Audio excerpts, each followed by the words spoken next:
ജില്ലയിൽ വിവിധ ഗ്രാമങ്ങളിലായി 500ഓളം തെരുവു നായ്ക്കളെ വിഷം ഉള്ളിൽ ചെന്ന് ചത്ത നിലയിൽ കണ്ടെത്തി. പഞ്ചായത്ത് തെരഞ്ഞെടുപ്പിൽ നൽകിയ വാഗ്ദാനം നിറവേറ്റുന്നതിനായി തെരുവു നായ്ക്കളെ വിഷം നൽകി കൂട്ടക്കൊല ചെയ്തെന്നാണ് ആരോപണം. കാമറഡ്ഡി ജില്ലയിലെ ഭവാനിപ്പേട്ട്, പൽവഞ്ച്, ഭരീത്പേട്ട, വാടി, ബന്ദരാമേശ്വരപ്പള്ളി എന്നീ ഗ്രാമങ്ങളിലാണ് തെരുവ് നായ്ക്കളെ വിഷം കുത്തിവെച്ച് കൊന്നൊടുക്കിയതെന്ന് മൃഗസ്നേഹികൾ ആരോപിക്കുന്നു. സംഭവത്തിൽ മൃഗസംരക്ഷണ പ്രവർത്തകനായ അതുലാപുരം ഗൌതം പോലീസിൽ പരാതി നൽകി.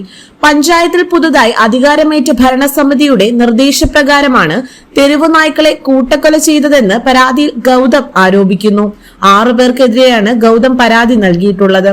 പോസ്റ്റ്മോർട്ടം നടപടികൾക്കായി കുഴിച്ചിട്ട തെരുവു നായ്ക്കളുടെ ജഡം കണ്ടെടുത്തു. നായ്ക്കളെ കൊന്നൊടുക്കാൻ ഉപയോഗിച്ച വിഷത്തെക്കുറിച്ച് അന്വേഷണം തുടങ്ങിയിട്ടുണ്ട്. തെരുവുനായ ശല്യം കുറയ്ക്കുമെന്ന് അടുത്തിടെ തെലങ്കാനയിൽ നടന്ന തദ്ദേശ തെരഞ്ഞെടുപ്പിൽ മത്സരിച്ചവർ വാഗ്ദാനം നൽകിയിരുന്നു. ഇതിന്റെ ഭാഗമായിട്ടാണ് നായ്ക്കളെ കൊന്നതെന്നാണ് റിപ്പോർട്ടുകൾ. ജനുവരി ആദ്യ ആഴ്ചയും 300ഓളം നായ്ക്കളെ കൊന്നൊടുക്കിയതിന് 2 വനിതാ പഞ്ചായത്ത് അംഗങ്ങൾ ഉൾപ്പെടെ 9 പേർക്കെതിരെ കേസെടുത്തിരുന്നു. അതേസമയം തെരുവു നായ്ക്കളുടെ ആക്രമണത്തിൽ പരിക്കോ മരണമോ സംഭവിച്ചാൽ സർക്കാരിനും നായ്ക്കൾക്ക് ഭക്ഷണം നൽകുന്നവർക്കും പിഴ ചുമത്തുമെന്ന് കഴിഞ്ഞ ദിവസം സുപ്രീം കോടതി പ്രഖ്യാപിച്ചിരുന്നു. തെരുവു നായ്ക്കളുടെ അവസ്ഥയിൽ ആശങ്കയുള്ളവർ അവയെ അലഞ്ഞു തിരിയാനും പൊതുജനങ്ങളെ കടിക്കാനും അനുവദിക്കരുതെന്നും പകരം വീടുകളിലേക്ക് കൊണ്ടുപോകണമെന്നും ജസ്റ്റിസുമാരായ വിക്രംനാഥ്, സന്ദീപ് മേത്ത, എൻ.വി. അഞ്ചാരിയ എന്നിവരുടെ ബെഞ്ച് അഭിപ്രായപ്പെട്ടു. തെരുവു നായ്ക്കളുടെ ആക്രമണവുമായി ബന്ധപ്പെട്ട് സ്വമേധയാ എടുത്ത ഹർജി പരിഗണിക്കുമ്പോഴാണ് കോടതി ഈ പരാമർശങ്ങൾ നടത്തിയത്. രാഹുൽ മാങ്കൂട്ടത്തിൽ എംഎൽഎയുടെ ലാപ്ടോപ്പ് അടക്കം കണ്ടെത്താൻ വ്യാപക പരിശോധനയുമായി പ്രത്യേക അന്വേഷണ സംഘം. രാഹുലിന്റെ ലാപ്ടോപ്പിൽ നിർണായക വിവരങ്ങൾ ഉണ്ടാകുമെന്നാണ് എസ്ഐടിയുടെ നിഗമനം. ലാപ്ടോപ്പ് കണ്ടെത്തുന്നതിനായി രാഹുലിന്റെ അടൂർ നെല്ലിമുകളിലുള്ള വീട്ടിൽ എസ്ഐടി പരിശോധന നടത്തി. 10 മിനിറ്റോളം നേരമാണ് സംഘം വീട്ടിൽ തുടർന്നത്. പരിശോധനാ സമയത്ത് രാഹുലിനെ കൊണ്ടുപോയിരുന്നില്ല. രാഹുൽ മാങ്കൂട്ടത്തിലിനെ തിരുവല്ലയിലെ ക്ലബ് 7 ഹോട്ടലിൽ എത്തിച്ച് തെളിവെടുപ്പ് നടത്തിയിരുന്നു. ഇന്ന് പുലർച്ചെയാണ് പ്രത്യേക അന്വേഷണ സംഘം ക്ലബ് 7-ൽ എത്തിയത്. രാഹുൽ തങ്ങിയ 408-ാം നമ്പർ മുറിയിലടക്കം പരിശോധന നടന്നു. ഇവിടെ തെളിവെടുപ്പ് മണിക്കൂറുകൾ നീണ്ടു. ആദ്യം അന്വേഷണത്തോട് നിസ്സഹകരണം കാട്ടിയ രാഹുൽ പിന്നീട് ഹോട്ടലിലെത്തിയ കാര്യം സമ്മതിച്ചു. യുവതിയുമായി സംസാരിക്കാനാണ് ഹോട്ടലിലെത്തിയതെന്നായിരുന്നു രാഹുൽ പറഞ്ഞത്. എന്നാൽ പീഡിപ്പിച്ചുവെന്ന അതിജീവിതയുടെ പരാതിയിൽ രാഹുൽ മറുപടി പറഞ്ഞില്ല. അതേസമയം രാഹുലിനെതിരായ 3ാമത്തെ ബലാത്സംഗ കേസിൽ അതിജീവിതയുടെ രഹസ്യമൊഴി എടുക്കാൻ പ്രത്യേക അന്വേഷണ സംഘം തീരുമാനിച്ചിട്ടുണ്ട്. കോടതിയിൽ ഉൾപ്പെടെ അതിജീവിതയുടെ മൊഴി രേഖപ്പെടുത്തേണ്ടതുണ്ട്.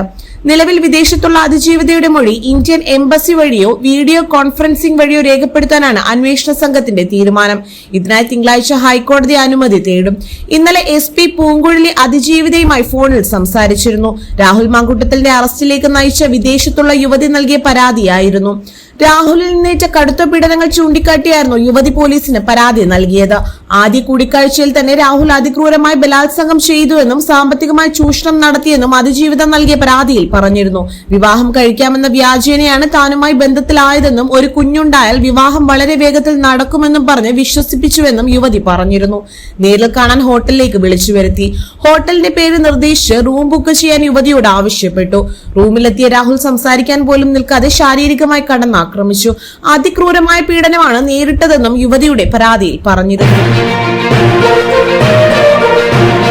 മന്ത്രി KM മാണിയുടെ സ്മരണ നിലനിർത്തുന്നതിനായുള്ള KM മാണി ഫൗണ്ടേഷന് നഗരത്തിൽ സ്ഥലം അനുവദിച്ചു.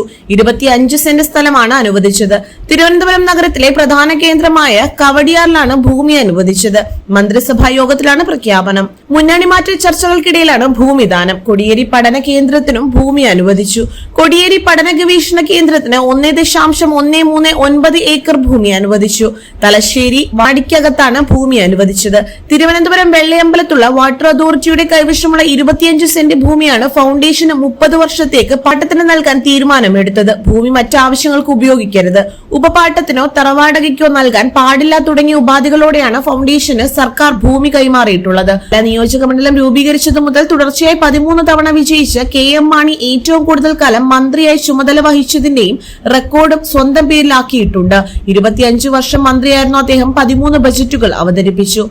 കേരള നിയമസഭയിൽ ഏറ്റവും കൂടുതൽ മന്ത്രിസഭകളിൽ അംഗമായിരുന്ന റെക്കോർഡും KM മാണിയുടെ പേരിലാണ്.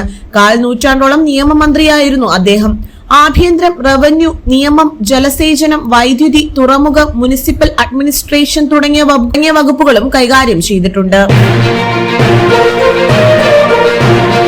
രാഹുൽ മാങ്കുട്ടത്തിലിനെ അയോഗ്യനാക്കാൻ സ്പീക്കർക്ക് പരാതി. വാമനപുരം MLA DK മുരളിയാണ് സ്പീക്കർക്ക് പരാതി നൽകിയത്. സ്പീക്കർ AN ഷംസീർ പരാതി പരിശോധിക്കാൻ ലെജിസ്ലേറ്റീവ് സെക്രട്ടേറിയറ്റിനും കൈമാറി. നിരവധി സ്ത്രീ പീഡന കേസുള്ള പ്രതിയെ സഭയിൽ നിന്ന് പുറത്താക്കണമെന്ന് പരാതിയിൽ ആവശ്യപ്പെടുന്നു. രാഹുൽ മാങ്കൂട്ടത്തിനെതിരെ സ്വകാര്യ പരാതികൾ ലഭിച്ചിട്ടുണ്ടെങ്കിലും നിയമസഭാ അംഗത്വത്തിൽ നിന്നും അയോഗ്യനാക്കണമെങ്കിൽ ഒരു നിയമസഭാ അംഗമെങ്കിലും പരാതി നൽകേണ്ടതുണ്ടെന്ന് AN ഷംസീർ നേരത്തെ പറഞ്ഞിരുന്നു. പ്രിവിലേജ് ആൻഡ് എത്തിക്സ് കമ്മിറ്റിക്ക് വിഷയം കൈമാറണമെങ്കിൽ നിയമസഭാ അംഗങ്ങളിൽ ആരെങ്കിലും ഒരാൾ പരാതി നൽകണമെന്നും അത്തരത്തിലൊന്ന് ഇതുവരെ ലഭിച്ചിട്ടില്ലെന്നും അദ്ദേഹം വ്യക്തമാക്കി. രാഹുലിനെ അയോഗ്യനാക്കണമെന്നാവശ്യപ്പെട്ട് നിരവധി സ്വകാര്യ വ്യക്തികളുടെ പരാതികൾ ലഭിച്ചിട്ടുണ്ടെങ്കിലും സമിതിക്ക് അതിൽ നടപടിയെടുക്കാൻ കഴിയില്ല. നിയമസഭയുടെ പ്രവർത്തനങ്ങളിൽ സ്വകാര്യ വ്യക്തികൾക്ക് പങ്കില്ലാത്തതിനാൽ ഒരു MLA നൽകുന്ന പരാതി മാത്രമേ സമിതിക്ക് കൈമാറാൻ കഴിയൂ. രാഹുൽ മാങ്കൂട്ടത്തിൽ പീഡനക്കേസിൽ അറസ്റ്റിലായത് സഭയുടെ അന്തസ്സിനെ ബാധിക്കില്ല. വ്യക്തികളല്ല സഭയുടെ അന്തസ്സ് തീരുമാനിക്കുന്നത്. കൊട്ടയിലെ ഒരു മാങ്ങ കെട്ടാൽ എല്ലാം മോശമായി എന്ന് പറയാൻ കഴിയില്ലെന്നും സ്പീക്കർ പറഞ്ഞു. സ്ത്രീകളെ ബഹുമാനിക്കാൻ പഠിക്കണം, അല്ലെങ്കിൽ പഠിപ്പിക്കണം. ചില സാമാജികരുടെ ഭാഗത്ത് തെറ്റുണ്ടായാൽ എല്ലാവരെയും മോശമാക്കരുതെന്നും ജനം നല്ല പെരുമാറ്റം പ്രതീക്ഷിക്കുന്നുണ്ടെന്നും നസീർ പറഞ്ഞു. വാർത്താ സമ്മേളനത്തിൽ സംസാരിക്കുകയായിരുന്നു അദ്ദേഹം. MLAയുടെ പരാതി എത്തിക്സ് കമ്മിറ്റി പരിശോധിച്ച ശേഷം അത് സഭയുടെ പരിഗണനയ്ക്ക് തരും. അതിനുശേഷമായിരിക്കും തുടർ നടപടികൾ തീരുമാനിക്കുകയെന്നും അദ്ദേഹം മാധ്യമപ്രവർത്തകരോട് പറഞ്ഞു.